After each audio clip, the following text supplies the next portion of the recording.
Welcome to a very special episode of National Divorce Talk Raw. We're going to cover the arguments against Texas secession. Joining with me, a special guest in studio, is CEO of Yes California Texit, Jason Sean Richard Wright. Jason, thanks for joining us today. It's my pleasure. Thank you for inviting me in on this. I'm always glad to come and join you for these high-level talks.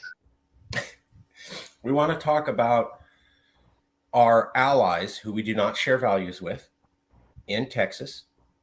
We share a similar belief that you can have peaceful legal secession and a dedication to peaceful legal secession. And that's why partly we wanted to do this episode today. Normally we're focused on Texit, but we do cover all forms of secession anywhere in America to make sure that you, the public, are informed about the news the mainstream media won't make sure that you're aware of. But today's a little bit of a special episode. It's all about Texas. Now that falls within our purview of covering any form of secession, but it's a special episode. We even put a special title placard up there. So, Texit, Texas people for secession. This is for you. This is from us, from California, with love, like the great California poet Tupac said. This is with California love. California love. That's all you're going to get. 90s hip hop head. If you want to see that, you'll have to watch my Sweaty Mexican podcast. Anyways, getting into it. Texas secession was in the news because the Republican Party of Texas had put it in their platform. That's a huge step. In return, there was a lot of talk about why that's a bad idea. Almost instantaneously, multiple newspapers. One of my favorite things was they got every single Texas publication within 2 days of this news coming out to say this was a bad idea. So the Austin Statesman, Houston Chronicle, the Daily Texan, Dallas Morning News, like every single Texas newspaper within 48 hours was, this is a god-awful, horrible idea. Not one of them was saying, let's look at this or think about this. All of them were saying, I'm a real Texan and I hate this idea. And I'm like, wow. I mean, on the one hand, maybe it is a bunch of real Texans at every single major media corporation in Texas, all independently thought, I'm appalled by this idea. Or maybe someone told them all to say that so they could convince Texans that real Texans aren't interested in this idea and therefore you shouldn't look into it at all. That strikes us as what they did over here in Texit, where we had a poll in February 2017 by Reuters and separately by Stanford. And they both showed that 1/3 was for Texit and 15% was willing to discuss it and not opposed. Now, the media took both the Stanford poll and the Reuters poll in February 2017 for Texit and lied to the public and said 2/3 of Californians are against Texit because only 1/3 is for it. They completely ignored that both Stanford and Reuters asked 3 questions. Are you for it? Do you not know? And are you against it? The media said there was only 2 questions. Are you against it? Are you for it? Dead lie. Multiple news companies misrepresented, passed fake news, and misinformed Americans about Texit. It was actually 47.5% of Californians were not opposed to secession and were willing to discuss it in February 2017, according to Reuters, Ipsos, and Stanford University. The media completely lied and said that 2/3 of Californians were against it.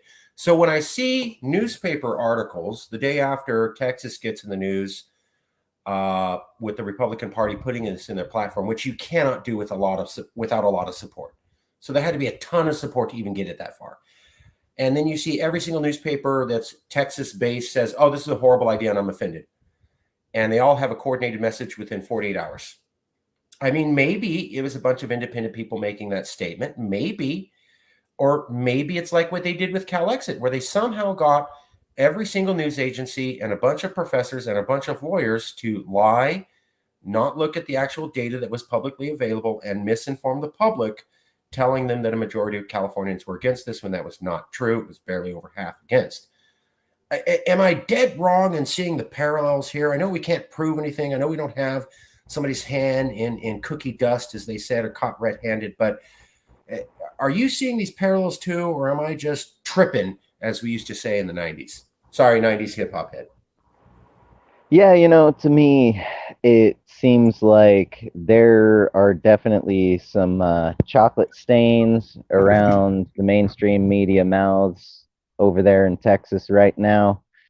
I would throw it out there that they have been caught red-handed because, as you said, the GOP that does not negotiate, does not give in, does not back down, is not going to do anything that they are not entirely certain will keep them ahead with their base, right? They don't operate like that. They only do things that they know are surefire, oh, our people are going to love this. Let's do it. So clearly, since they went for it, there is enough to mandate that. And so they did it. And that clearly says that, sure, just like here in California, there are some people, some who are totally vehemently opposed to Calexit. They're American all the way. And, that's fine. It's America still. You still get freedom somewhat until the Supreme Court rules it out. But, you get the right to have your own opinions, to like the things you like and don't like the things you don't like. And, and that's our stance with Texit.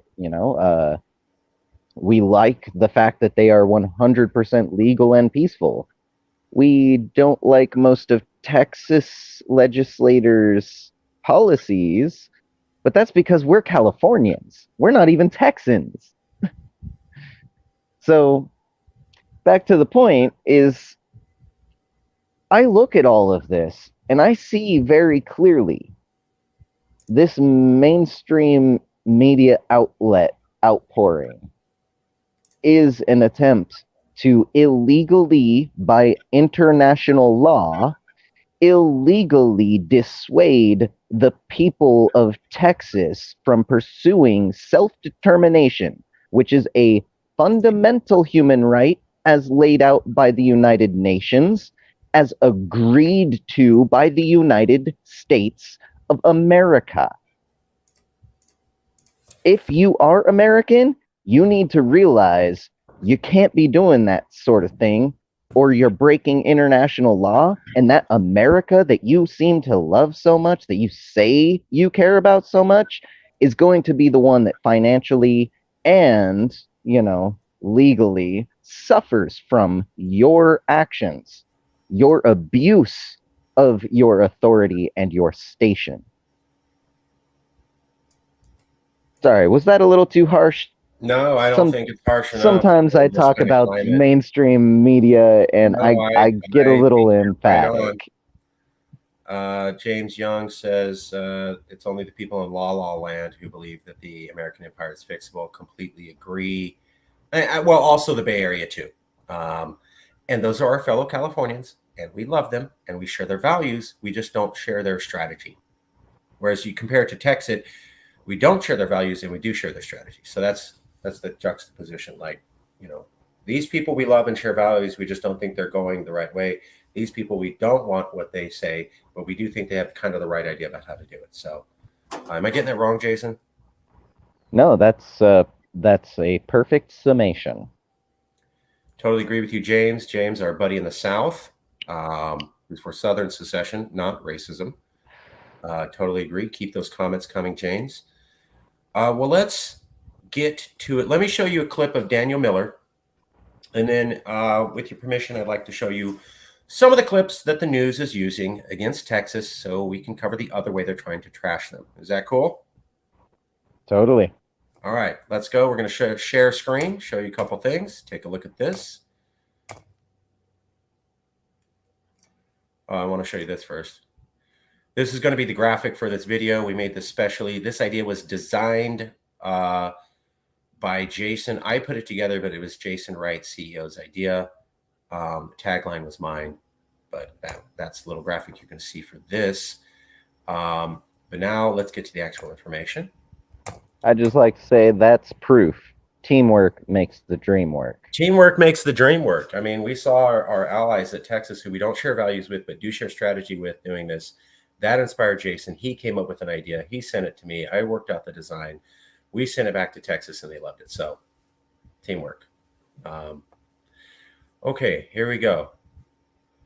So let's hear from the Texan himself, what he has to say. And Jason, I'll let you speak here in a second, but you were saying something else that he said that you really like. So let me let Daniel Miller, head of the Texas Nationalist Movement, talk for a minute, and then we'll cover that.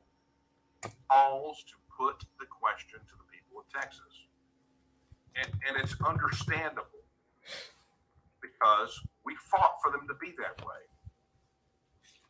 You see, in all that we do, when it comes to these issues of governance, when we talk about Texas, Article 1, Section 2 of the Texas Constitution absolutely must be respected.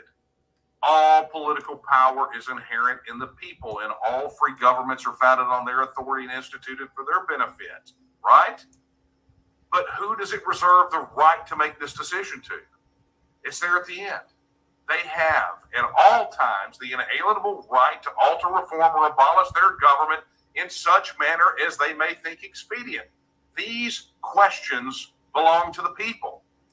And so every major media outlet, every political establishment hack has gotten it wrong, either on purpose or through sheer ignorance. Because neither one of these planks is an express call to withdraw from the Union. Instead, they expressly call on the legislature to pass the legislation to let you and let me and let everyone else in Texas have a say in this matter. As it should be. Let's go have the debate. But we know they don't want to have the debate because we win. How do you sell being part of the union? You don't. How do you sell not being part of the union? The way that we do it. When we ask every single person, anyone that we ask this question at this convention, we ask them, if Texas was already a self-governing independent nation, we had control over our own border policy and immigration policy, our own currency, our own military, all the things that over 200 self-governing independent nations around the world have. And instead of talking about Texas, we were instead talking about whether or not Texas should join the union. Knowing everything you know about the federal government today, would you vote to join the union? And when we ask that question, no one says yes. They all say no. And if they wouldn't vote to join, then there is no reason to believe that they would ever vote to stay. And that's just the facts. That's the way that it works. And that is why they run scared. Well, you know, as you can imagine, that was just one piece of the rhetoric, right? I mean, these guys have just been going on. And also, Newsweek pops another article. Texas seceding from U.S. would mean war, law expert says. I mean, really? Texas withdrawing from the U.S. would mean war? And it's war! And it's war! Out of the forces! On the horses! It's war! I mean, war. That's what they're saying. It's going to be war. Right? And then even look at this. Look at these two chuckleheads. Secession. Unfortunately, the Constitution of the United States does not allow, I don't believe, the states to. No, states cannot unilaterally secede from the Union. We're going to have to do a war. It's, You haven't heard before. I think they think we're going to war. I think they think we're going to war. I mean, that's all they want to talk about is war. So, Okay, so Daniel Miller there talking about how they're talking about war and using the famous Texit developed test to gain supporters, where they say, if Texas is already independent, would you choose to rejoin the nation? I know Jason had a comment on that in a second, but first I just want to show you what Daniel Miller's getting at when he says that the media reaction to Texit is that it's going to equal violence and war. You saw 2 examples there. Let's show you a few more. Texas is. I'm sorry. If I may just real quickly point out to everyone, the 2 hosts on The Rising there, when they said, we can't do it, we'll have to do a war, they then laughed. I'm sorry, is war a laughing matter? Is the potential of death and destruction something that you laugh at? If so, you do not belong in the media. I just got to point that out really clearly. I find that disgusting. I'm a Brianna Joy Gray fan, but not her finest moment, to be clear. Also, incorrect. Constitution says nothing on secession. So you had 2 of them actually providing fake news and misinformation. No, I don't like Trump. I think he's a racist. I did not like it when he pushed fake news. And so now, because of that, I call out other people who do fake news. So saying that the Constitution bans secession is a lie. And you just saw 2 reporters lie and misinform you on TV. So just pointing that out. James agrees with you. That's pretty disgusting for people to laugh about the loss of life and the potential loss of life. I mean, let's say there is a civil war in America and only 20 people die, and it's some low-level internecine thing. Is that funny? 20 dead humans? I don't think so. So, okay, let's share screen, show you what Daniel Miller's talking about. Here's Texas Monthly. Texas has always been a great setting for the apocalypse. June 10th, 2022, right before the Texas vote to have secession as part of their plan comes out. Here's an article about Texas leaving America and becoming its own country, and it's horrible, and it starts off an apocalypse for America. So this is talking about a fictional book, but interesting that this thing of Texas leaving and then it sets off a great apocalypse comes out right before Texas does the secession talk in their Republican Party platform. Around the same time, here you go, Texas seceding from the U.S. would mean war, law expert says. That's from Newsweek. Came out roughly the same time, 6/20. Here we go, Texas Court of the Revolution. Or, well, hey, at least they got this part. It says revolution or consent to the states. They got Texas versus white. Correct. That's nice. Let's find out who's saying there's going to be war. But Richard Albert, a professor of law and government and the director of the constitutional studies at the University of Texas at Austin, told Newsweek that the talk of Texas seceding is political posturing and not a real policy proposal. Albert cited the Supreme Court's 1868 ruling that Texas does not have the right to secede, noting that it is not just or even mostly a matter of law, but instead a question of power. He said Texas could declare its independence today, but if it wanted to, but that would mean war. Yet this is not a battle Texas could win, either through war in the courts, or either through war or in the courts. There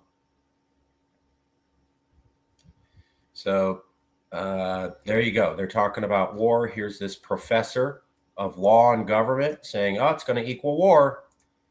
Here's another article about it's going to be violent. Here's another article about Texas seceding would be violent. See, they even got a blood stain, like a splatter shot on the map of Texas. Reform Austin came out 3 days ago. See, Texas it's illegal to secede, blah, blah, blah, blah, blah. That's not secession, might pass. Liberals would be ruined in there. Although we just saw where some of these supposed liberals who are Latinos actually like Republicans. So don't let liberals hear that, because they don't want to hear that Latinos can be conservative just like they are liberal, which is something I've been saying for years. Liberals don't want to hear that. So don't say that to them or they'll get upset. And yes, I'm saying that as a liberal. Let me see. Finally, the United States cannot afford to let states think that way. The secession movement in California is even larger and more organized than Texas. Wow, look at that. We're going to post that up. I didn't even. It would be if Texas. Why not red parts of California? If Texas pulls off a right-controlled exit, why not the red parts of California? Because counties are not recognized by the federal government, but states are. The red parts of California are in the far north and against the mountains, not in the population areas. They have barely any population. They only have counties. They do not have controlling majority of the vote. They would have to get permission from California to do that and from the Congress, and the Congress doesn't recognize counties. So that's why red parts can't leave California. So just more misinformation and lies. But just wanted to point out, here you go, Texas seceding would be a violent nightmare. And they also said Cal exit's more likely. Okay, here's another one. Surviving the standoff with the Republic of Texas 25 years ago, an armed militia tried to secede. Will it happen again? April 22nd, so this is a little bit earlier, but you can see they're ceding the ground. Now, in contrast to that, here's what other people said about Texas leaving. Good riddance. There's the Washington Post. There's their article. Washington Post is a major liberal publication. Get the hell out, Texas. Good riddance. And then also, here's another article came out recently. When former Governor Rick Perry hinted at secession in a Tea Party rally in 2009 after Barack Obama's election, I wanted to respond as a loyal Northerner with the title of a witty 2012 manifesto for Southern secession written by Northerner Chuck Thompson. Better off without them. Better off without them. That's what we say to Texas seceding. That's what this man said. And he's a liberal. And then here's another liberal organization saying, good riddance, get the hell out. So there's actual liberals saying, get the hell out, and we don't want you, which means you could get the votes to legally secede. But none of these publications seem to recognize that that is a possibility and instead say it must mean violence and warfare. And that is what we saw with Daniel Miller pointing out that, these people say it's got to be war. Let's find that again.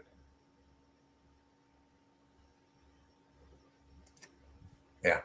Okay. So, Jason, let me go to you. Nawaf says Texit is more likely. That is your opinion. But I will show you that Daniel Miller in his own show in a minute. Actually, let me just show you that now. So here we go. And that is, give me 1 second here. Sorry.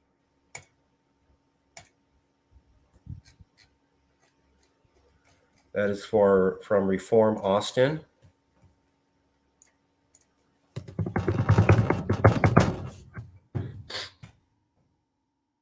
Okay, so here you go. Remember that? Reform Austin just said the secession movement in California is more likely. Now, what did Daniel Miller have to say about that?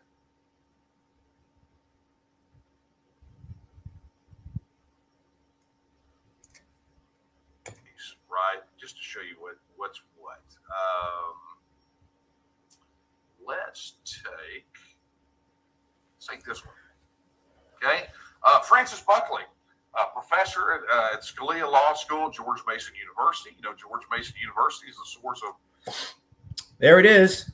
The leader of the Texas nationalist movement, covering how a professor is saying that Cal exit is more likely. Were secession to happen, it would more likely come from the left. Francis Buckley. Were secession to happen, it would more likely come from the left. Francis. I'm not even doing share screen. Sorry. Let me do share screen. Yeah, and that's F.H. Buckley that we've referenced a number of their articles before, right? Yes. So F.H. Buckley wrote the book.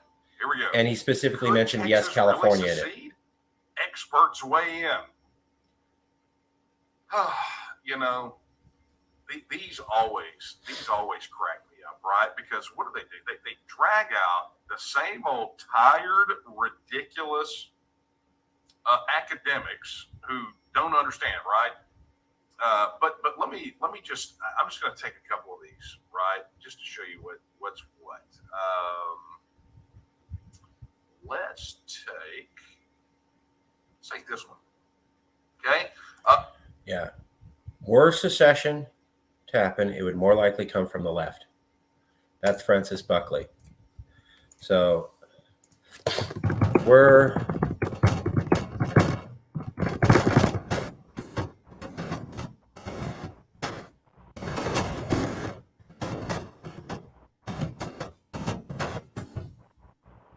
damn it. Okay, hold on. I just gotta say, your typing sounds like you threw a tin bucket down a flight of stairs. All right.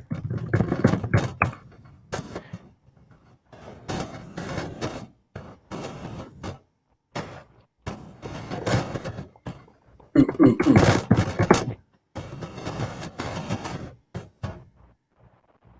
Trying to get this right. Okay, so there's the quotes. Reform Austin says the secession movement in California is even larger and more organized than the one in Texas, more likely to have a Cal exit.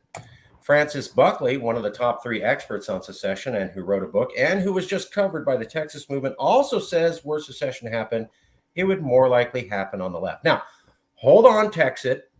We think you have just as much right as us to secede. We're just pointing out to Californians that some of the experts are actually saying, despite all the stuff you've heard about Texas, it's more likely politically in our divided country that California would leave, at least first. Hey, Texas, you are welcome to follow our lead, okay? You can follow our lead. Just send us really good barbecue, and then you can follow our lead, and that's fine. I think that's a fair deal. We'll need about 1 million tons of your quality barbecue to distribute amongst Californians, especially with our homeless issue. Maybe some sides like you got good baked beans and fried okra. I'm, half Southern. Send that over. You can follow our example for secession. We'll tell you how to Might do it. I also request a tomahawk steak or 2? We'll need 100 pounds of tomahawk steaks for special secession leaders on top of the 1 million pounds of your top. You can either send us brisket or beef ribs, your choice. So I know those are 2 Texas things. So that's the That deal. is a tough call right there. Yeah, we'll get you out of America. We'll show you how it's done, Texit, and then you send us good barbecue, and it all works out. And we'll send you leadership, ideas, and a surfboard in return. I think that's fair. So, joking, Texit. Okay, relax. All right. If you ain't laughing, you crying. Right. I told you all this in this game. You ain't laughing, you crying. So. This does not mean that Texit can't happen first. We're just pointing out that what some of the experts looking at the political climate are saying and casually joking with our Texit allies who we don't share values with. Got to say that for our California audience. Can I weigh in on this? Yes, please. So I find it interesting that there's this opinion from some folks who we actually respect their opinions on, political matters. They seem fairly reasonable, well-educated, and seem like they have a pretty darn good read on things, for the most part. That being said, I am very surprised to hear that Calexit seems like it's maybe more likely than Texit, because as the CEO and head of Calexit, I know we're still going through a lot of our restructuring, the tedious paperwork stuff that no one likes to do, but when you're doing this sort of stuff, you have to do it. We're still steps away. We do plan on having our initiative submitted sometime after midterms. Once it should be abundantly clear to all of California that we've had the correct read on this for several years now. You should have listened to us back then. It's not entirely too late right now, but if we wait much longer, it most likely will be. Now, we haven't hit that point And here's Texas getting, the GOP is the Texas GOP is the largest political committee in America or something like that. They are freaking huge. And Texit got them to pick up this talking point and add it to their platform, which means now it's not something they're just pandering about like Dems, right? Oh, how do we get the Green Party folks of California to vote for us and keep California as a blue state rather than a green state? Well, we'll just say that we're going to do all of these things. But notice how they never really put it into their platform, because then they would have to do it. So here's Texit getting the GOP to put it in there. That's huge. And to me, that says they are, at least, as far as progress on the stepping stones towards the edge of the pond or whatever, I see them as actually a step ahead of us. Now, Yeah, that being said, they are. Californians, fellow Californians, Nice hat. thanks. It was a gift to me from the president of our organization. I don't know if you know the guy. Smooth Latin gentleman. Yeah, he's I can pretty just tell from the way you talk about him. pretty decent guy too. So, my fellow Californians, our fellow Californians, now is the time. Calexit now. We will have this thing up, hopefully, January or something, if the state doesn't take their sweet time like they usually do. Hopefully, January, we could be gathering signatures and trying to get this up for vote for Californians. If you don't want Texas to beat California, California, who leads the way for most of the rest of the world, well, if you don't want to be beat by Texas, then go ahead, start talking with the people you know, people you love, people you care about, fellow Californians who will be protected and saved by being removed from under the tyrannical boot of the federal government. Talk, educate, listen to each other, figure things out, get involved, and stay tuned, because when it comes signature gathering time, we need every signature we can get. And then when it comes voting time, we need every vote that we can get. Yeah. I completely agree. Completely agree. That's from CEO Jason Wright, you just heard, who is very sympathetic to the principles for legal and peaceful secession pursued by Texit. That's why we work with them a lot, as they're as committed as us to legal, peaceful. We do not share their values. We do not share their values. We're not saying that repeatedly to be mean, but just so that the message doesn't get confused here, because sometimes people don't always give us the benefit of the doubt. They take a little bit of something and run with the extreme. So I want to point out, no, we don't share values. No, we don't want to live in the same way they do. No, we don't like their opinions on transgendered and women and minorities and immigrants and stuff. And that's why we want to peacefully secede with them, because we don't believe that we can force them to live our way. And we don't want them to have the ability to force us to live in a way that we don't want, as we have repeatedly pointed out to you, where, liberals think they're winning this culture war. We just lost Roe v. Wade. And for months before that, our California gun laws were struck down. We were telling you the Supreme Court is ruining your California values. Look at their gun laws. That places us in an existential threat where we can be murdered. And people didn't get that upset. And then now here's Roe v. Wade.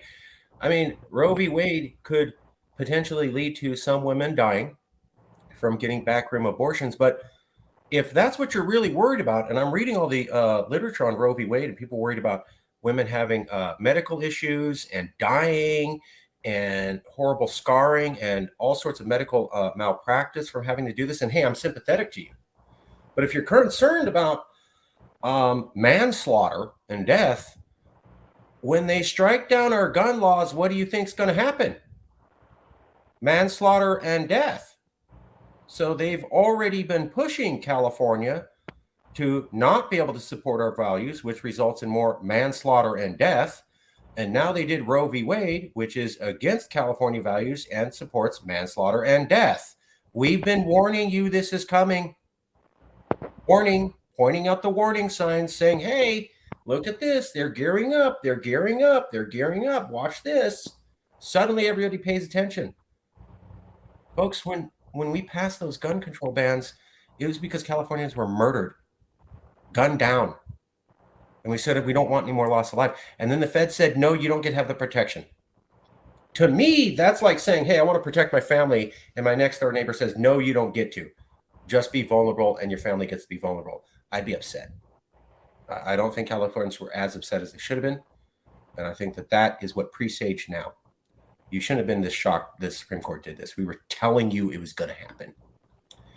Well, and I would even add, to go a little bit further, I would say it's not like the next door neighbor telling you that you have no right to protect your home. It's like someone 2 towns over in the next county telling you that you have no right to protect your home. A next door neighbor, at least, hey, you're going to tell me I can't protect my home? Okay, well, you have a Browning M60, right? You're going to protect us all, right? Because that's what the federal government's supposed to do. But this is more, in my opinion, more like someone so far removed that it doesn't even make sense why they would even have any interest in your home and what you do, let alone your town. I mean, come on. They're what is it, a gross overstepping of authority? Yeah. And we just showed you that first we covered how they slandered the image of Texas, and then now we pointed out to you how they slandered the consequences of Texas, saying that it would result in war. We showed you multiple examples of how the system's pushing this, and the reason that we wanted to get this out there was that they did the same thing to us. In California, when we tried to secede, it was that we were all backed by Russia. We were all funded by Russians. Vladimir Putin wrote my book for me, and Jason and I were, receiving phone calls from the Kremlin every 24 hours with directions. Now, there's absolutely no proof of that at all. And 3 separate federal investigations and 1 state investigation proved there was absolutely nothing to that. But 35 different reporters who made that suggestion about us will absolutely not return any of our phone calls or emails or provide updates to 3 federal investigations and 1 state investigation produced by the court of law, while saying that they believe in the legal system and the right and the courts. They won't acknowledge what the court said when it comes to us. So you couldn't have the California secedes is going to equal war. We're a bunch of hippies, right? We're a bunch of anti-gun people, although that's not exactly true. But we'll just go with that for the sake of the conversation. So you couldn't say, oh, California seceding is going to equal war. People would laugh at that. What a bunch of people with hippies with no guns. So they had to come up with something else. And initially they pushed, I'm Mexican, so therefore this is a secret Reconquista plan to get California returned to Mexico. That didn't really get too much traction. So you notice that after they started that angle, which was racist, because they're going off my ethnicity and then saying, here's the attacking point, they moved to Russia. So if you actually look at the artists, you can see this historically documented. It was guy's Mexican, you know what that means. And then we went to Russia. Russia's behind everything. Russia did everything. Multiple investigations proved that was nothing to that at all and a complete lie. We won't print that at all, and we'll keep that out there. By the way, all those publications that said that are still out there without any adjustment or fact checking or updates. Rachel Maddow still owes us a formal written apology. Yeah, it was slander. And not just Maddow, her producers as well. Yeah, they suggested that we were a Russian-backed organization receiving money from them. So not suggested. Not suggested. I will challenge you on that, my brother. She stated that it was fact. that we were created by Vladimir Putin and the Kremlin specifically to bring down and destroy the United States of America. And that it is a fact that we get funding directly from Vladimir Putin. Well, I almost wish that was true because I've been broken homeless for so many years in a row now. I really could use some rubles. Yeah. Yeah, I hear you. I drive a 2016 Toyota Corolla. So if that says anything. And I remember going to an event and talking about Calexit, and people were saying, "Why aren't you backed by Russia and getting all this Russian money?" And I go, "You need to see my car before you make that kind of decision." And as I left, I noticed all these people were slowly driving by me to see if I actually got into that 2016 Toyota Corolla. And the look on their face was like, and I'm like, wow. I mean, just what the media says and the reality and how they're totally different. So when we saw them doing this with Texas, that this will mean war and violence, they also did to Texas the thing they did to us, which is they come up with the talking point and then they don't interview in the movement for a response. So it's Russia, Russia, Russia, Russia, Russia. And it was famous in Calexit that when that was going on, we'd always go, did they call you? Did they ask, who's responding and giving this information? And it was no one in our movement. Literally out of the 140,000 members, not one was contacted by any of the 35 reporters who wrote those articles to get our vantage point. I mean, maybe 2 or 3 articles, but 2 or 3 out of 35, right? It's where they actually called us to ask for an interview. If you watch the full interview with Daniel Miller on Late Night Talk on Texit, same thing. About 30 stories saying war, revolution, 2 phone calls from reporters asking for his opinion. That's the exact same thing they did to us. They come up with a horrible counter argument. About 5% of all the media will actually contact you to get your side. If you go back to the 1950s, 1960s, it was standard that they always contacted you for your side. Now that 95% never happens. They did that to Texit. They said they were violent insurrectionists. They never contacted Daniel Miller. They never contacted any of the people. They never asked them about how their commitment to peace and nonviolence. They never wanted to talk about how the Texit movement worked very hard to work secession through the proper legal system, proving that they're committed to nonviolence and legality. Not mentioned at all. And they did not interview Daniel Miller. And they went with this war thing. And that's what they did to us, except it was Russia, right? Because they couldn't push the gun angle on us. So they said these guys are Russian backed, and they didn't interview any of us. Maybe 2 or 3 people did. 95% didn't.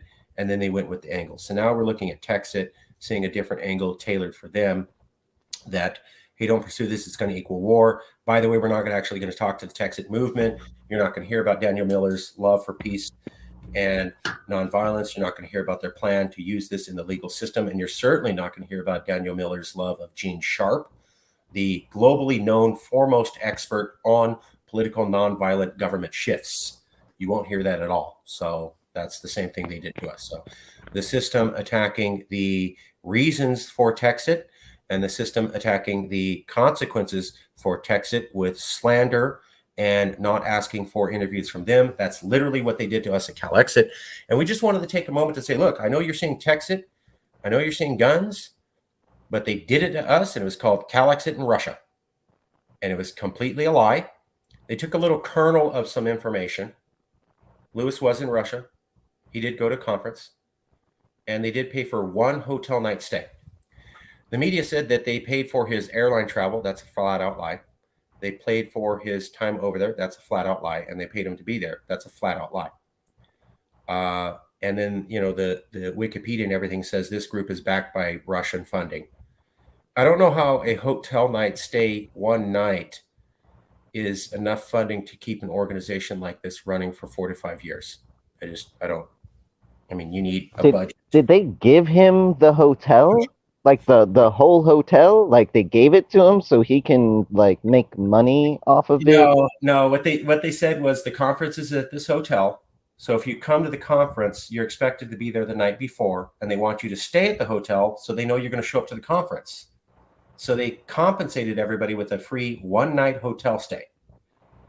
which actually is kind of standard operating procedure around the world when, conferences. and not just in political movement, in any conference. Yeah. You sell vacuum cleaners door to door and you go to the World Kirby conference or whatever, I can almost guarantee you those people are getting put up into that hotel. It's not the Ritz-Carlton, but it's not, you know, a cheap little dive motel. It's something decent that people can go to, be there, and be there for when the conference starts. And then when they leave, maybe they have a couple hours to like check out the town that they just came to and spent the whole time in a meeting.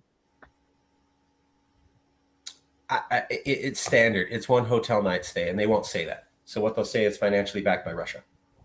Yeah. And then if you dig and dig and dig and dig, the only thing they can prove is that a nonprofit who received partial funding by the Russian government paid for a one-night hotel stay. But the line in Wikipedia and everything is that we're directly funded by the Kremlin. So people assume that means we're getting money every day.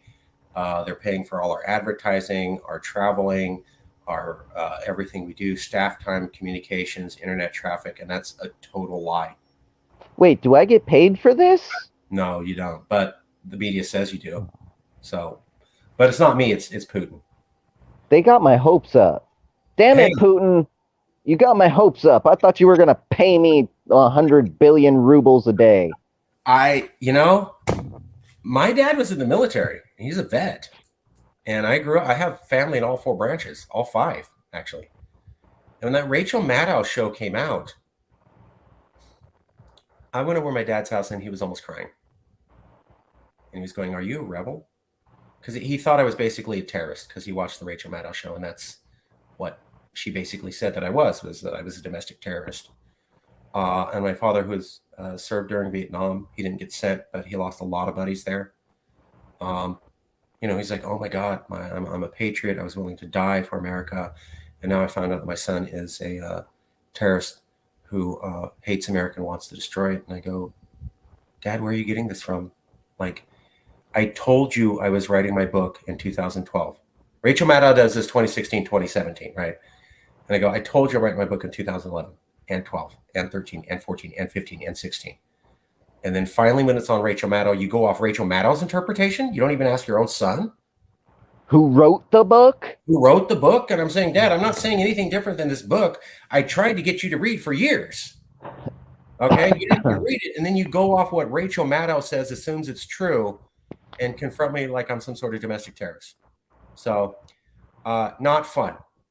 And slander and lies can, I mean, I've lost family members and friends because of this. So, wanted to point out, Texit, this is the system being scared. Daniel, you're right in that they want to slander you because they're afraid that you're going to get this done because you did do it the legal and peaceful way. You worked hard and were patient to get it through the political system there into the Republican platform. Now, people can hate the idea, but that's the legal process. Correct me if I'm wrong. First, they ignore you. Then, they try to silence you. Then, they will work against you. And that is how you know you are winning. Yes. So Texas, they're laughing and they're fighting against you. So when those 2 newspaper people we saw on the news laugh, I go, I guess it means war. Ha ha. That's them laughing at you. However, Texas, a good sign for you is that when they say it's going to be warfare, violence, the end, that's them fighting you. And that's the step right before you win, Texas. So when they laugh at you, okay. But Texas, wow, all these articles, warfare, violence, the end of America, destructions, shooting in the streets. You're at step 3 right before the big win, Texit. And here's from California. Good for you, bro. Good for you, dude. And this is why I personally am of the opinion that Texas might actually be closer to achieving the goal. Hey, we all win. If it goes with Texas first, Calexit is more likely. If Calexit happens, Texit's more likely. We've always said that. It normalizes the conversation. And even Yeah, if I you mean, oh, I'm no, sorry. no, no, Go go for ahead, it. good. I was just gonna say, yeah, I mean, if hypothetically, say Texas regains its independence, and then America doesn't really get better for people who have been like, sorely disappointed at Supreme Court justices who will still be there even if Texas and California and half of America secedes. So don't expect it to get better. But when Texas goes and things don't get better, it will tell all of the people who are unhappy right now very clearly it wasn't about Texas. It wasn't Texas that ruled to, abolish this decision, the Roe versus Wade court ruling. No, that was the Supreme Court of the United States of America. That's the federal government. And there is nothing anyone, even the President of the United States of America, there is nothing anyone can do to remove them that is not grossly illegal and immoral. And to be clear about that, the only two ways that a Supreme Court justice ends up no longer on the Supreme Court, either they decide to step down themselves or they die. Those are the only two ways. Yeah, they can be subpoenaed, they can be censured. You know what they can't be? Fired. The president can ask, he can be like, I am so unhappy with you, I want you off of there. And they don't have to budge. Legally, they don't have to budge, and most likely would not. I mean, what power does the Supreme Court have in the federal government if it just steps aside anytime the executive branch, right? The judicial, the executive, the legislative. These three branches are supposed to keep each other in check. Supposed to. They don't. But I can guarantee you, those on the Supreme Court, those in the judicial branch, would not just willingly step aside, especially red team judges stepping aside because the blue team president doesn't like them. Really? Do you think that's ever going to happen? Ever? Are you really like living in an alternate reality? Or can you wake up and smell, well, that ain't coffee, but it is the color of mud. Wink, wink. Wake up and smell the stuff that's not roses, people. I want to now, sorry.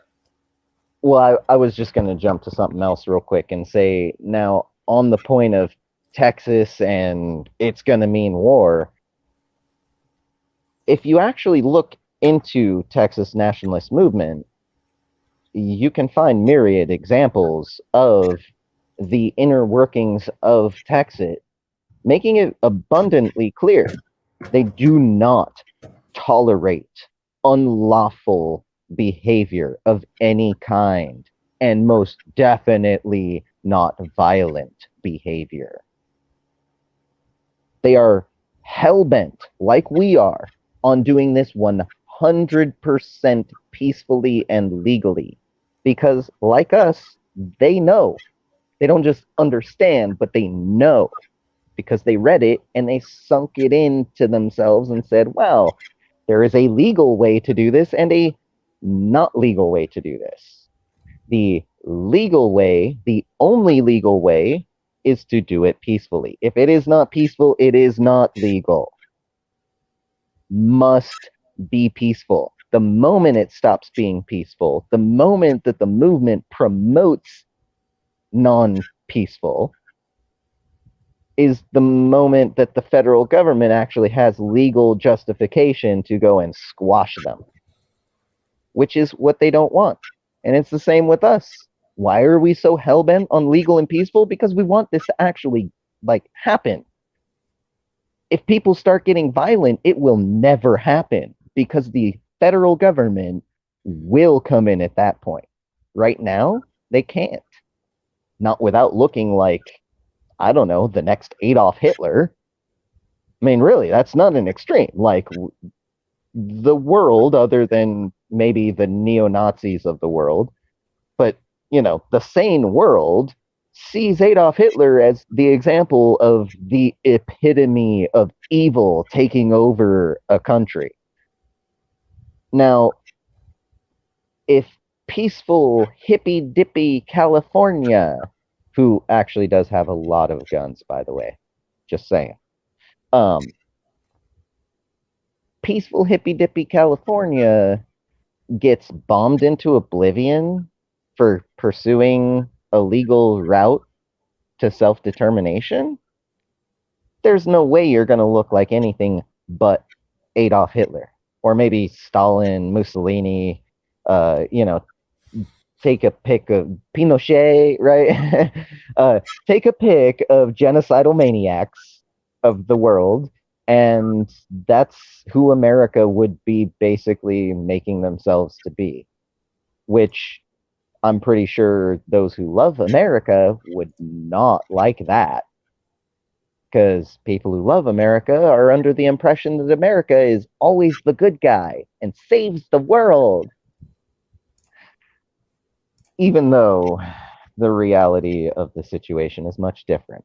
America supplies more bombs, bullets, and guns and tools of death and destruction than just about any other single entity in the freaking world.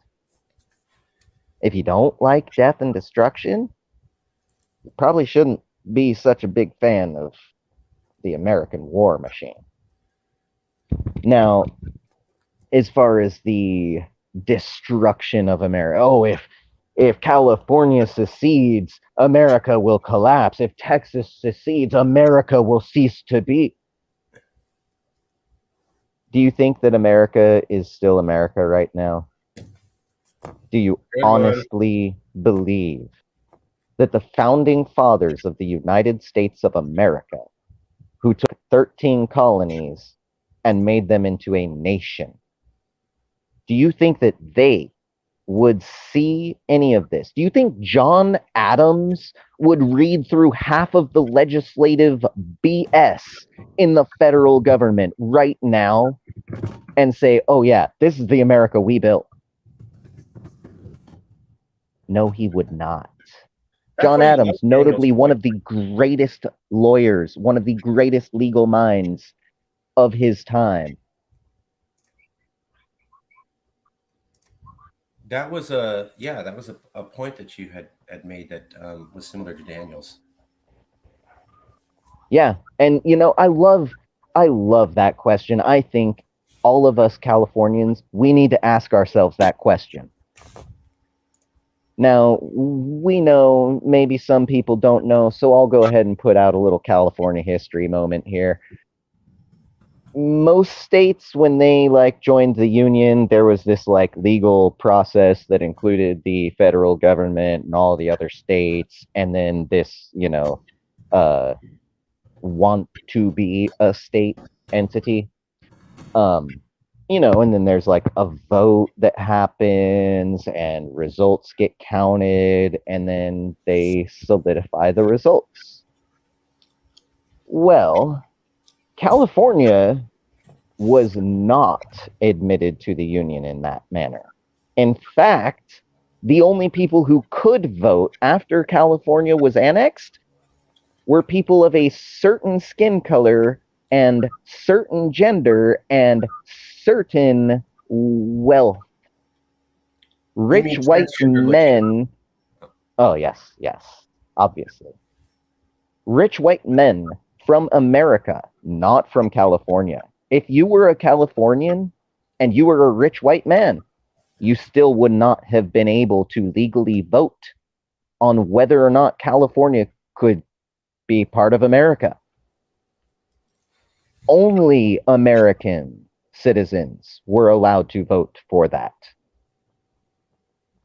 Not only that, but they pushed it through. There was normally they, do a little background, a little research. They look at, like, how beneficial is this going to be for us and for them? And, is this really the right move for everyone involved?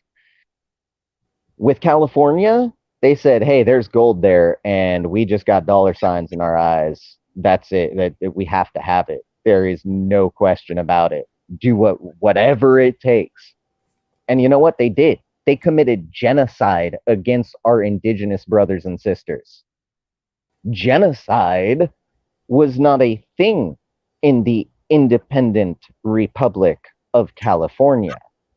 It was before we got our independence.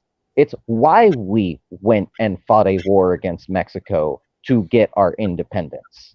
We kicked out genocidal governors who treated our indigenous brothers and sisters worse than dirt. I've seen people worship dirt and be thankful to be on dirt. And the way that our indigenous brothers and sisters of California have been, and are still treated less than dirt. Pardon the swear word, but I'm going to go ahead and say it. Lesser than shit. Yeah. You heard it right. America has been horrible, horrific, atrocious, downright dastardly towards all of our native brothers and sisters. All of them. Every last one. Every generation since Columbo landed on these shores. Well, wasn't actually even America that he landed in. But ever since white man came over, and hey, you see my skin tone, right? I'm a pretty pasty shade of white. And I can say this very comfortably. Before white man showed up, indigenous people were not having genocide committed against them. Once white people showed up, genocide. So America does not really exist. The America that the founding fathers built ceased to be that right about the time that, the Fugitive Slave Act went through. Which, if you're not aware, is the actual catalyst for the Civil War.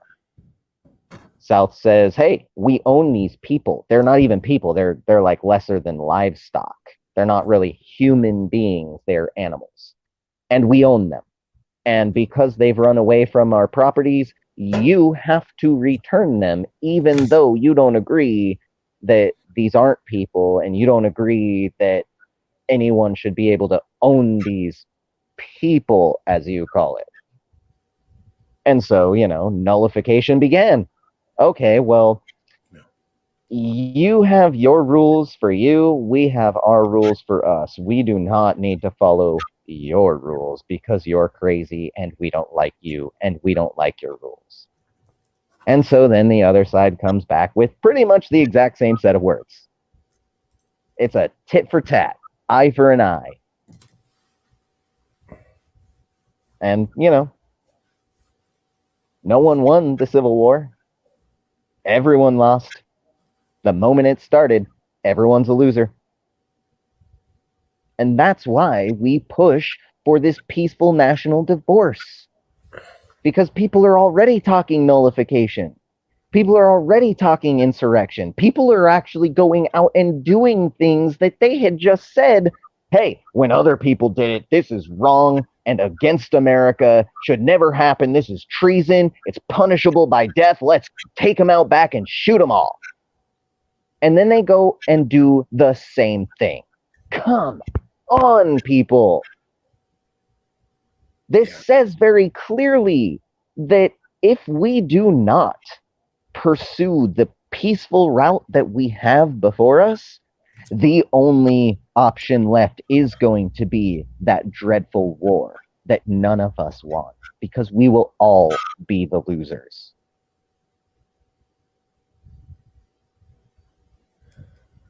Yeah. Um, I was.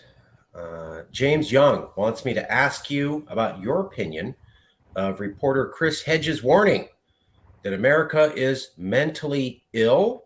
We looked that up. Chris Hedges has a documentary called American Psychosis.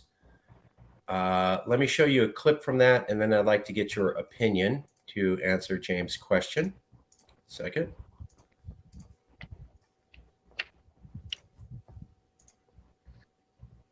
Death, the struggle with our own mortality, the search for a life of meaning and love, the capacity for transformation.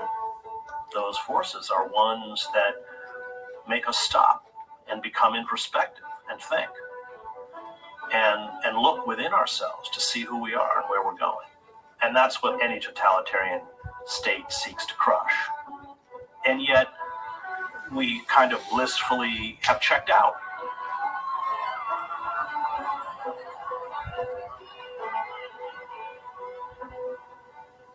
Most people have no concept of how fragile their environment is. I think you have to, as I have done, live in societies that collapse to realize how quickly they go down and how fragile they are. And so there's a kind of emotional incapacity to understand collapse, even when it's facing you. So Chris Hedges is saying, hey, I've traveled the world for the last 20 years. I've seen a lot of foreign countries, watched them as they collapsed. I was a reporter. I was sent to these foreign countries while they were collapsing. So I have kind of a good firsthand view of collapse from multiple examples. And then he came back to America in the last 5 years and he goes, you know, the stuff I saw in multiple countries on multiple continents and the way they behaved right before collapse, I'm now seeing in America.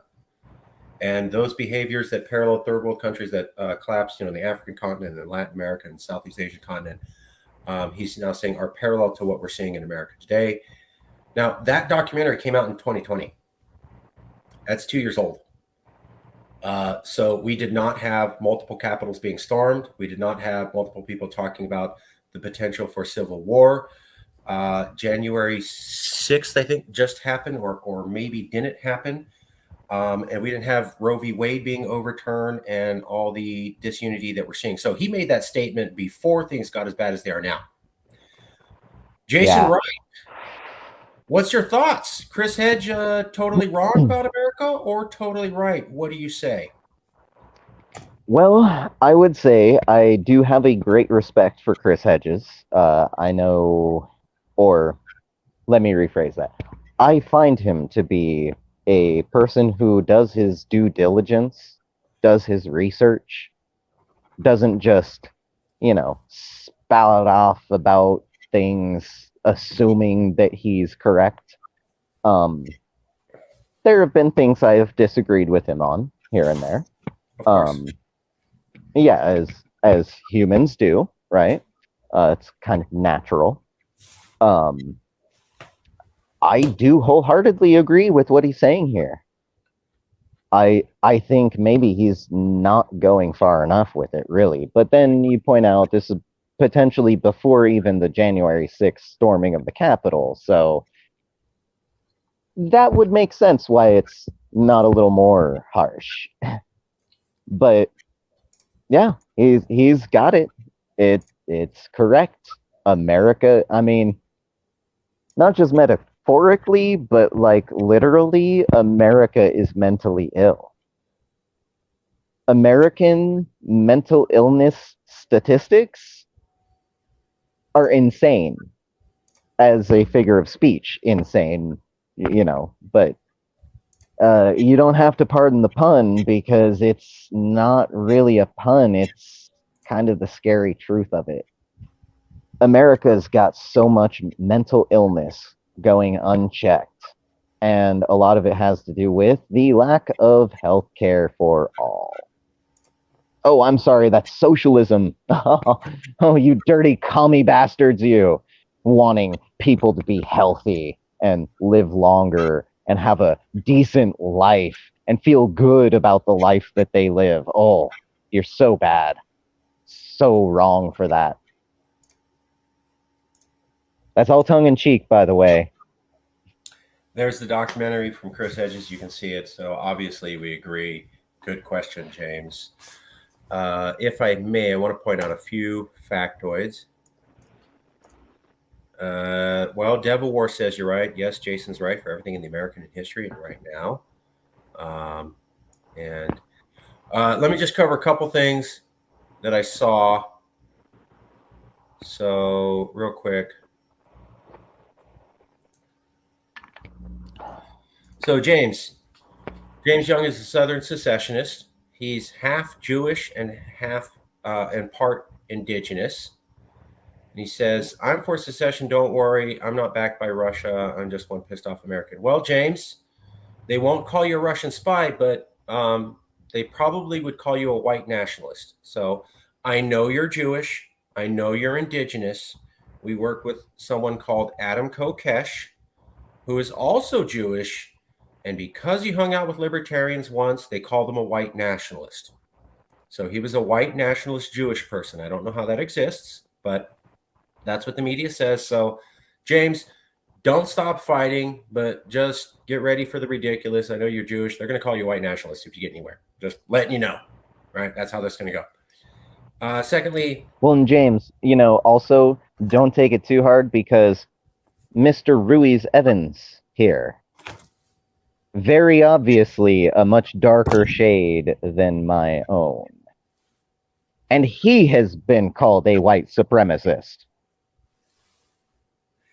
Hey, when you tell your Mexican mom, get ready, because your son's going to be called a white supremacist, and then she laughs, and then you have to explain to her how, no, that's actually going to happen, and people will believe it, and your friends will believe it, and this is modern America, even though it doesn't make sense, and then she cries for an hour. Yeah, it's real. But we're not about, we're about that. We're not about that. We're about California values. You like California values, you're in. So Nawaf says if either Texit or Galaxy go through, then the other won't happen. No way the U.S. is allowing two mega states to secede. Maybe. I mean, maybe one leaves and then they go, we can't have this anymore. Or maybe the total opposite. One leaves and everybody goes, wow, we can actually do that. And things did not fall apart. And so they have it happen even more. I can't say which one it is. I'm of the total different opinion than you are, Nawaf. But I can't say you're wrong. I do think it's equally likely to believe that secession enthusiasm might go up with it actually happening, not down. With a current modern precedent being set. Yeah, James, it doesn't matter, bro. Okay? They're going to call you white nationalist. So I'm just saying, you're a Southerner and you look white. They're not going to take the time to find out your Jewish ancestry, and they're not going to take the time to look at your native ancestry, and they're going to deny that even happened, and they won't interview, and they won't look that up, and they won't acknowledge it. That's how I, as a Mexican, was called a white nationalist. That's how Jason and I and everybody in our movement were called Putin spies with direct contact to the Kremlin, even though there's no evidence of that. So it's theater of the absurd. Theater of the absurd. They literally called Adam Kokesh a white nationalist. The guy's Jewish. I'm not saying this to be mean, James, but he has a very distinctive ethnic-looking nose. I'm not trying to be discriminatory. I'm just saying how silly it is for people to look at Adam Kokesh and go, white nationalist? Yeah. Yeah, clearly. Yeah. Clearly, it makes bro. as much sense as calling Marcus Ruiz a white nationalist. One, I mean, well, okay, so you're like mixed less than half Caucasian, white. Or less right? than half white. Actually, yeah, you've got a little bit of white in there, but like, let's face it, you're very Tejano, my brother. I'm here we go. 50% Mexican, 14% Choctaw. That was the Tears of That was the Trail of Tears. Trail of Tears. That was moved to Oklahoma. And I can prove that where I have family on the scrolls. So that's not like Elizabeth Warren. That's like I actually am Choctaw and I can prove it. And then the rest is Okie. So it's less than half white, but it is actually Okie. They literally came from Oklahoma. I have cousins like Jack Bob and Glenda May. And then on my mom's side, it's Consuela Ruiz Barrios Nevares. So, best of both worlds. Anyways, I am Tejano, and that's a special message for the Texans. Tejano, the original Mexicans there. Anyways, I did want to point this out. With your permission, I want to make 2 points about this. So the first thing is that when we talk about Texit and how peaceful it is, I do want to point this out. Miller says the movement must overcome what Gene Sharp, late professor of political science at the University of Massachusetts, coined the principle of atomization. When like-minded groups feel isolated enough, members avoid speaking about certain topics for fear of retaliation, or ostracization. Providing a space to talk openly and confidently about an independent Texas, transplanting those conversations from cafes to conference stages is a sign, Miller says, that the efforts are working. Whenever our volunteers are out in the field. So that is Daniel Miller talking about Gene Sharp. Gene Sharp, Daniel Miller, familiar with the work of Gene Sharp. And here's where that article comes from. Reporting Texas to, there you go. Now here's another article speaking about Daniel Miller. There's Miller. His research led him to the work of then obscure New England political scientist named Gene Sharp, who studied nonviolence and later influenced the Arab Spring and Occupy movement, two of the most popular nonviolent political protests. So, and that comes from this article. And if Daniel Miller is a fan of Gene Sharp, and if any of you know Gene Sharp, he is the most famous nonviolent political activist on planet Earth over the last 20 years.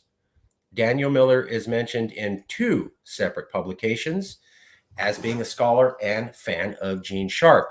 You cannot be that familiar with Gene Sharp and his principles of nonviolence and then also be talking about an apocalypse and war,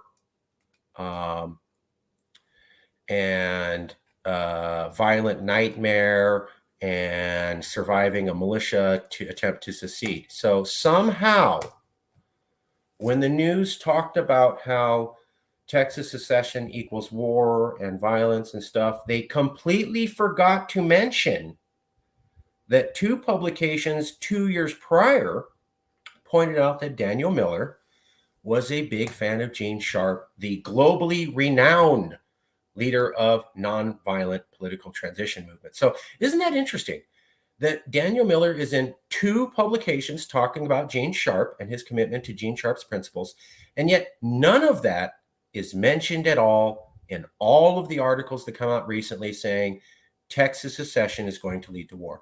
What an incredible proven factoid to accidentally not mention. Finally, I want to make this point here.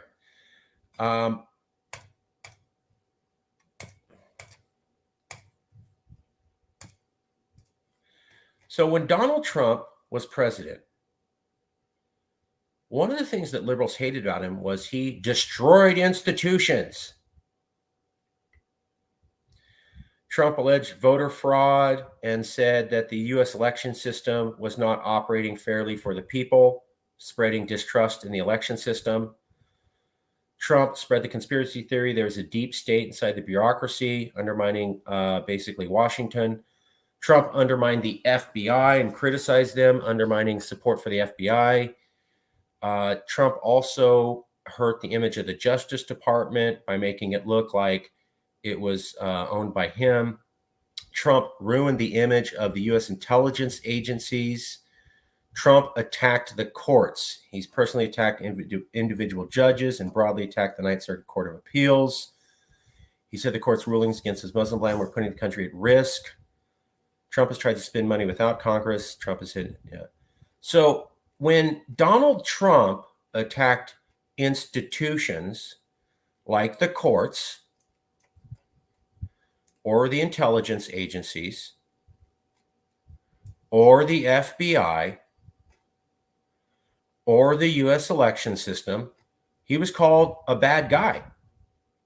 You know, you're spreading distrust in American institutions. Okay. Well, if you watched our show yesterday and the day before on Roe v. Wade, you have people like the lieutenant governor of California saying, I will defy your rulings. You have a lot of women and a lot of famous people saying, let's defy the court. Who are they? We don't need to listen to what this court says. So that's tearing down public trust in an institution.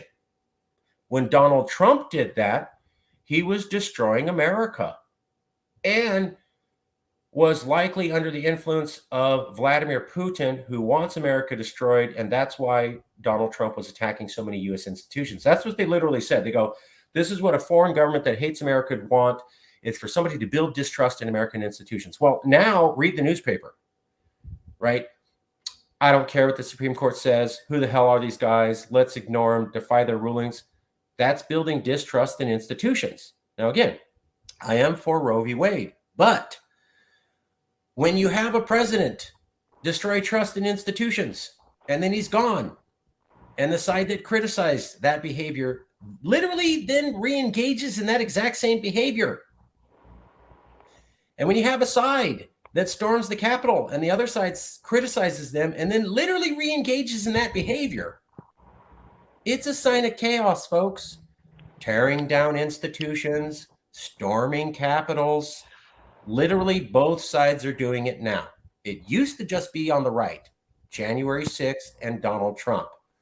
This week, we're witnessing the left storm capitals in Arizona and generally tear down institutional trust in the Supreme Court.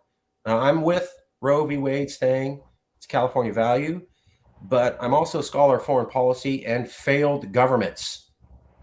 And when you have both sides tear down trust in institutions and both sides storm the Capitol because they don't like the politics,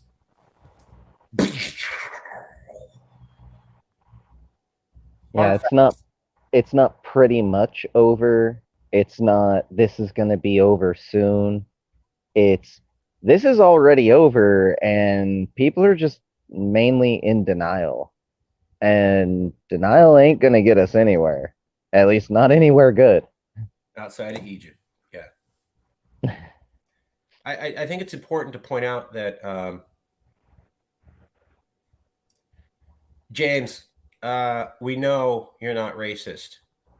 We know you're Jewish. We know you're part indigenous. And even if you weren't Jewish and indigenous, we also know that you can be a white person in the South who actually believes in diversity and wants Southern independence. I remember when I went to the Texas conference by the Abbeville Institute on Nullification, there was a Southerner who literally stood up and said, if we are serious about Southern secession, we have got to bring on more Black people.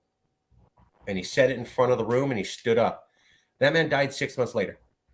He had a terminal illness and he really believed in Southern secession. And his parting wish was to let his fellow Southerners know that you have got to get rid of the racism if you're going to do that. I remember that man. I remember him standing up. I remember him saying that. And I remember him dying a few months later. So it doesn't matter, slander. But James, you're on the right side of history. You can push for independence and you can be non-racist and you can be from the South. I know it. I've met people there. Now it's more rare and it's pretty more difficult. But yeah, get you. Love y'all. We love you too, James. Devil War, thanks. When we got started, I was wearing flip-flops and shorts because I thought, let's go with the California look. People don't take you seriously. And we are seen as crazy. So one of the things I want to do is every single time you see me speaking about Calix, I want to crush that image that this is insane and not well-researched. And I've worked very hard to look this way, talk this way, and make sure that I have facts backing it up so that nobody can really, they can't go, look at these yahoos. Like if they watch a show, we look like we know what we're doing. That's PR. And we love you too. Okay, that's it for me. Jason, any more comments? Yeah, can you hear me? I can hear you. Your screen's frozen, but we can hear you. Okay. And you look good. That's why it froze on a good why I asked. Thank goodness for that. It didn't catch me like, No. Not You that look good. You look distinguished. Not that I pick my nose because I don't, you look like but this. It looks like an editorial from Jason Wright, editor-in-chief. Take us out. What are the last things to say? What are the things that people need to conclude from this? What have we learned today, looking at the way that the Calexit movement was treated by the system and how the Texit movement has been treated? CEO Jason Wright. What do you have to say? I would say, first, I hope we can all agree that America has done failed. It is not failing, it has failed. It has been failing the people, which means it failed a while back. Because of this, and because of our inherent human right to self-determination, it is my firm belief that the 40 million of us Californians, or thereabouts, who represent roughly 12% of all of America, by the way, you know, as Americans hate on California and, you know, talk about California's this, that, the other, just remember that they're saying they hate 12%, the largest singular chunk of the American people. Because of all of this, we have no other choice. We have two choices. We can stay with it and let it get worse and continue to suffer exponentially more until we're all dead and gone. Or we can Cal-exit now, and we can spare ourselves, included amongst 40 million people, can save people, lives, from tyranny, from oppression, from usury. I mean, you know, a lot of people not talking about it, but the private prison system and, you know, manual labor in prisons and, you know, prisoners not having to be paid more than like a quarter or whatever. Sure, some prisons choose to pay more. Woohoo! A whole what, $1.75 a day. This is slavery, people.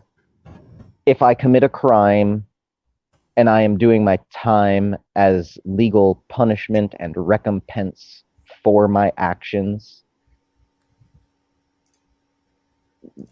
if I'm going to labor for you, you have to pay me what that labor's worth.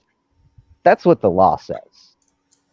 But we've just recently seen, you know, after Roe v. Wade, there was another thing that came out about, you know, these private prisons that so many Americans detest and find to be not but legal slavery. They are now legally 100% okay and acceptable and get to do whatever the hell they want, pretty much. They just got a carte blanche treatment. Just like any person, parent, teacher, faculty member of any school who wishes to be able to practice prayer in the middle of the game. And, you know, I work for a church. I'm a very spiritual person. But I understand enough of the law and America to know that mandating or even not mandating, like when the founding fathers said, okay, now what do we do about religion? They ultimately came to the conclusion that no regulation or law shall be made mandating or not vilifying, condemning religious practices. No legislation shall be made which reflects religious beliefs or practices of any kind. America's not a Christian nation. It never was. It's a non-religion based nation. It is not based on religion. We are not a theocracy. This is supposed to be a democracy. So obviously, America is going towards theocracy and anti-democracy. Californians, by and large, seem to value democratic due process. In fact, a lot of Americans seem to value democratic due process. I think that's great. If you're one of those many, many people, probably a couple 100 million, I mean, there are people who voted for Trump who still value America and value democratic due process, right? Not everyone who voted for Trump was there on January 6th storming a Capitol. Not everyone who was even in DC who voted for Trump actually went and broke laws and, entered the Capitol building. So if you're one of the many, you should be disgusted, you should be appalled, and you should really be able to recognize whatever the hell this is, it is not America. It's not. And because of that,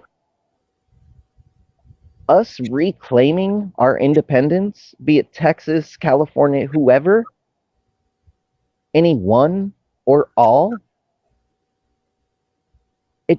it's not going to destroy America. America has already destroyed America.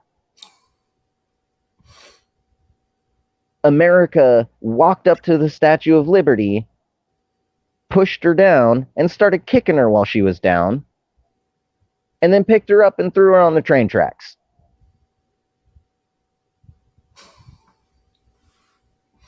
America's done. America's gone. America hasn't been America since before I was born. I'm coming not that happy about it, but I'm coming rather close to my 40-year mark. Well, hey, I'm 45. Chill. I know. I'm just saying. I'm just saying.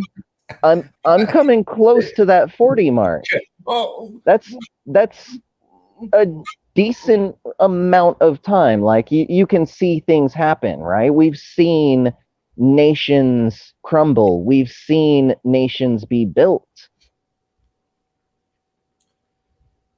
In that time, we have never seen or experienced a true, real, democratic America. Definitely not a really unified America. I mean, let's look at the 90s. In the 90s, there was a president who won by a popular vote, and, he's a fun face to look at. He sounded really cool to listen to, and he said lots of cool things, and he sounded kind of hip, and he was like, yeah, man, I just smoke my cigars and sit in the Oval Office and tell Hillary to go get me another sandwich. Well, look what he did. He used his station to go and do some things that, were he not the president of the United States, that would fall into, that's your own private business. Well, he was no longer really the will of the people after that.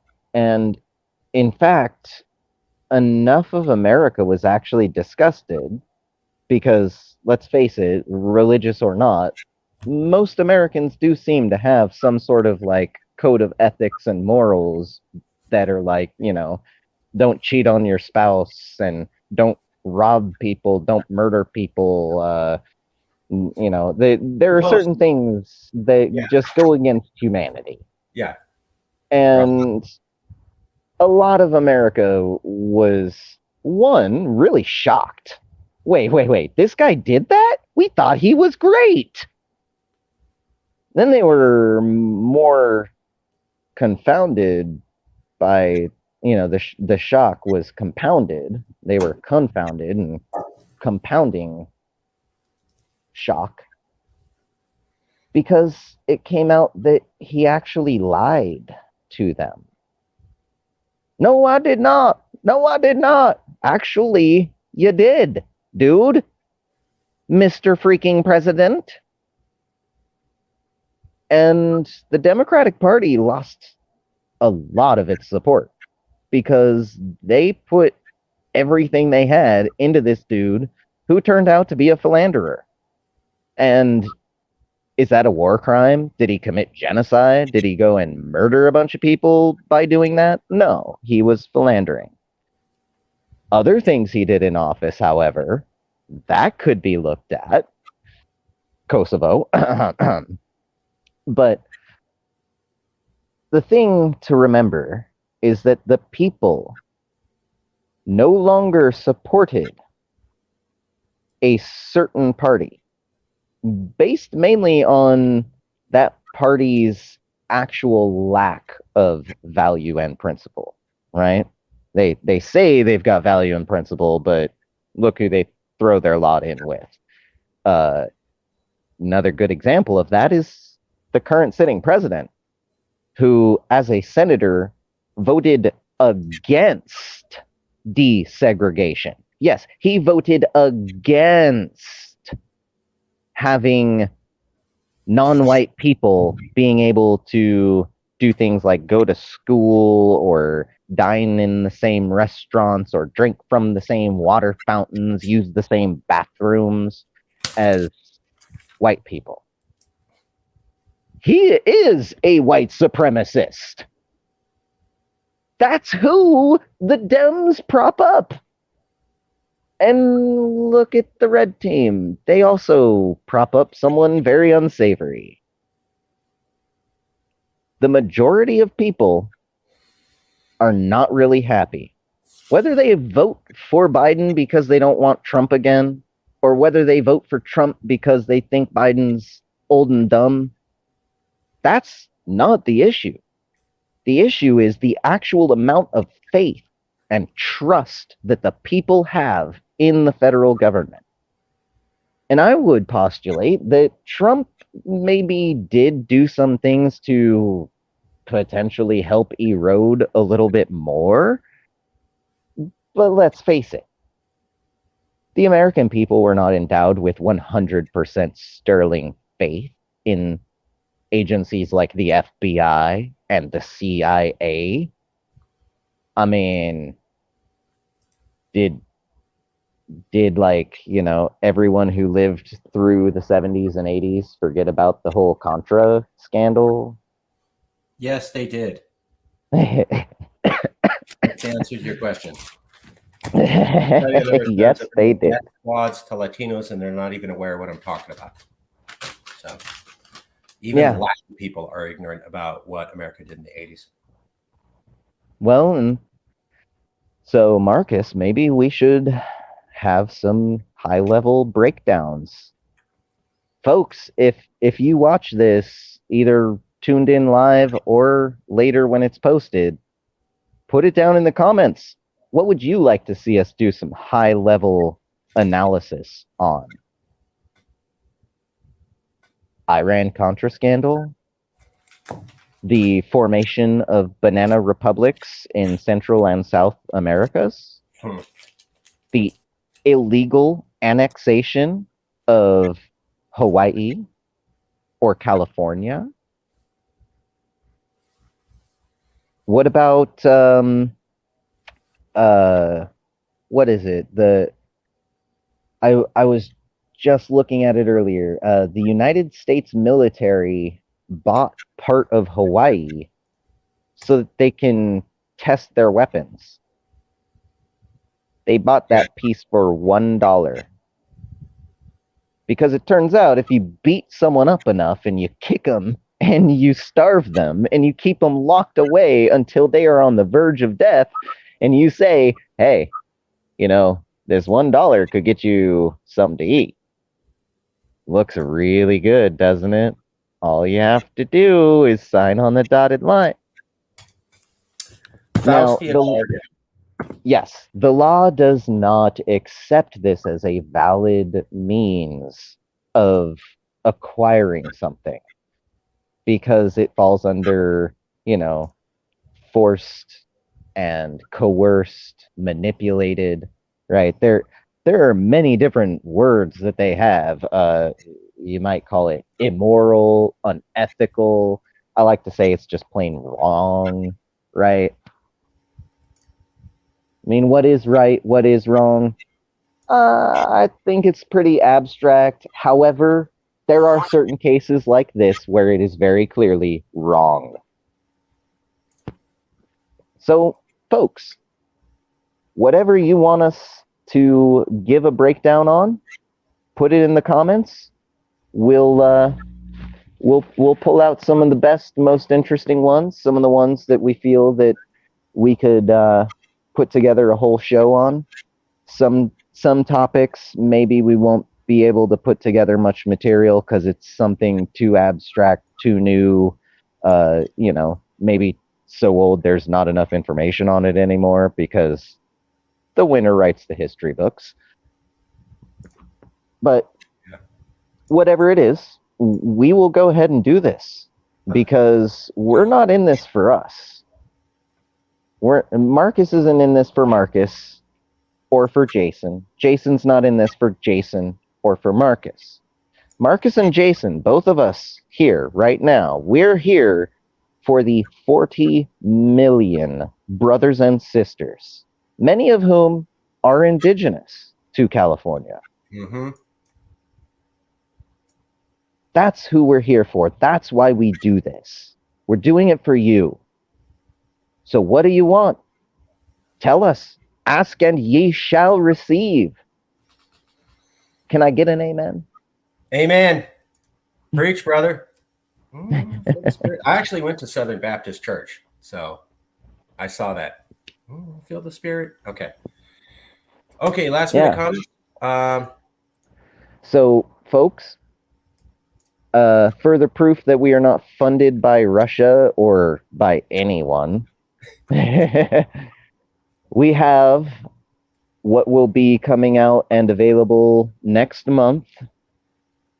Online certification in the processes and legalities of secession and self-determination. You can get online certified on those topics. We have put together a course. We put most of a year into it. Not to toot our own horn, but I think actually Gavin. It turned out really well. Oh, yeah. And it's not going to be something that we're going to ask for your firstborn in order to get certified for this. It's pandemic times. America done failed and has been failing us.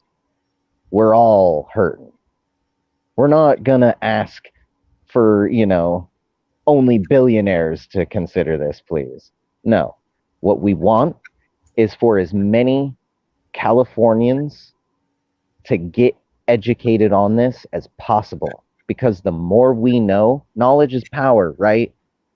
The more we know, the more powerful we are together.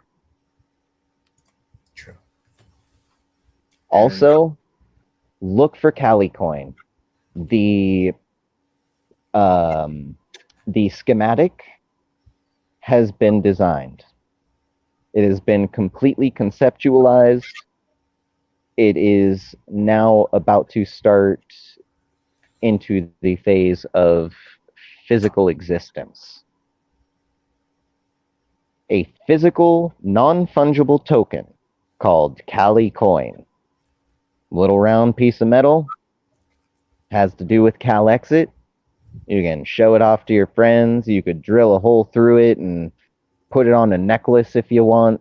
If you buy it, it's yours. It's not like we own it after that. So whatever you would want to do with it, heck, you can melt it down. I'd just caution that if you've got one of those rare selected, limited edition stamps, might be worth holding on to, because you never know. History's being made lately, and you might wake up one day in an independent Republic of California and wish you could show your grandchildren how you actually did support this movement. The Cali coin. Yeah. Cali coin and the certification courses. Yeah, absolutely. That right there, those two things, that's our means of fundraising. That's what's going to get us the money to put the initiative up, to pay signature gatherers to get that initiative to a vote. Obviously, we're going to need at that point to put out a little bit of, material to help raise awareness to the maximum level. But it's not like we're asking for Lamborghinis for everyone. I would love a Lamborghini, don't get me wrong, but I don't really need a Lamborghini. I don't even have a license. I don't drive. I prefer to take transit and, carpool and stuff. Speak for yourself. Well, yeah, me personally. I'll take it. If you're handing out Vlad, if you're handing out Lambos. Yeah, I mean, if you really want to give me one, I'm not going to say no. Just know that I'm trying to point out that what we're doing here is not a money-making adventure. We are not looking at becoming multi-bazillionaires. I don't want to be the next Elon Musk. We just want to Cal-exit and to Cal-exit now. Yeah. Yeah.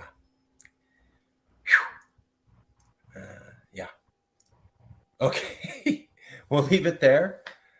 And we'll see you next time for another episode of National Divorce Talk Raw. Jason, don't take off yet. I'm just going to get on the show. Mucho gusto, hermano. Si se puede, viva todos Californios. Si se puede. Órale, ¿qué tal?